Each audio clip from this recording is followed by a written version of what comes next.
Hi everyone, it's Miss Cecilia. Thank you so much for joining me and the Center Merch's Library today for Storycraft at Home.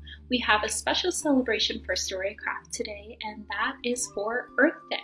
So our story will be all about Earth Day as well as our craft. You should be able to find all of your crafting supplies at home. If not, feel free to improvise and use whatever you have at hand. But without further ado, let's get to our story reading.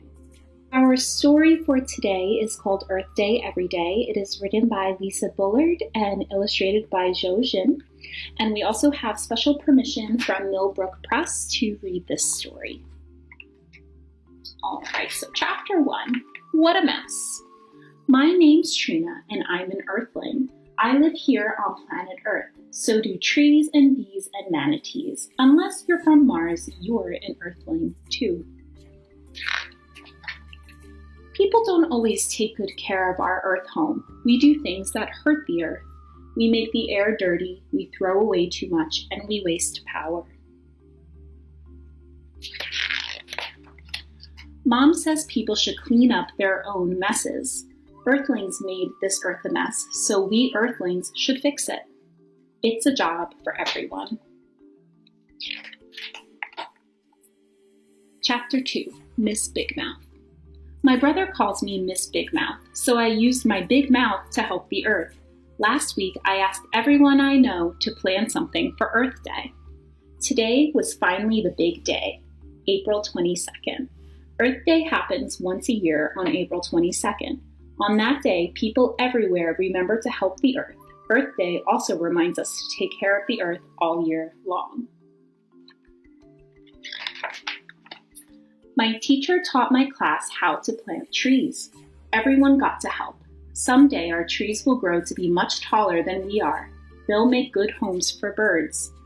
You can also plant special gardens to feed bees and butterflies. And trees and plants aren't just helpful to animals, they also clean the air that we all breathe.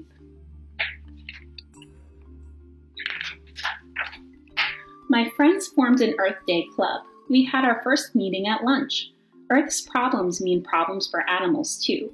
Even my favorite tigers are having trouble. So our club decided to save money to help the animals.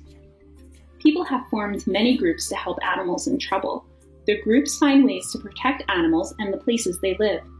They study the animals to figure out new ways to help them. You can learn more about these groups on the internet.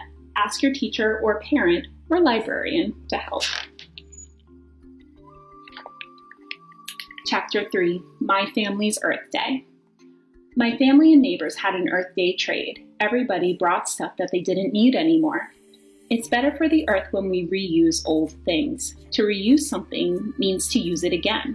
Then if it doesn't end up in the trash, you also don't need to buy new things. Trading and reusing helps the Earth. We traded for things we want. Mom wouldn't let me trade my brother, so I traded an old puzzle for a soccer ball. Now my family is having a special Earth night. We turned off the TV and the computer. That way, we don't use as much power. Instead, we're playing board games. My dog Daisy and I are winning. Using power can make the air dirty, so turn off lights and machines whenever you can.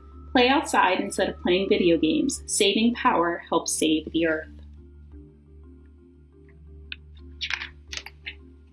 Maybe you can use your big mouth too? Together, we can talk to everyone about helping the Earth. We'll ask people to make it Earth Day every day. Then we can all find other ways to save the Earth tomorrow. The end. So that was our Earth Day story. I urge you all to take some of those recommendations. There are very small things that we can do to help our Earth. So you'll see even in our craft, we're doing a small reusing and recycling activity of using a newspaper. So everyone grab some scissors with your grown-up, grab some construction paper and a glue stick, and I'll see you there.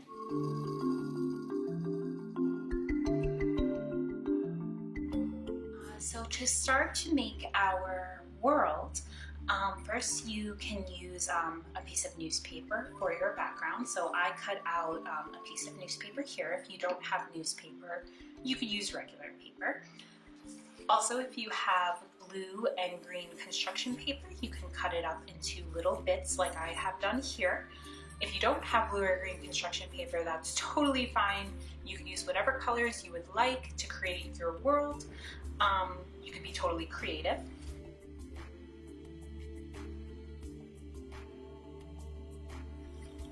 You will need a Sharpie or a black marker and a regular pen, a glue stick or any kind of glue that you have at home. This is the top of a candle, but I will be using it to trace the world. And then also a pair of scissors to do all of your preliminary cutting here. And if you want to go the extra mile, you could cut out some hearts for our worlds at the end with some other colored paper if you have.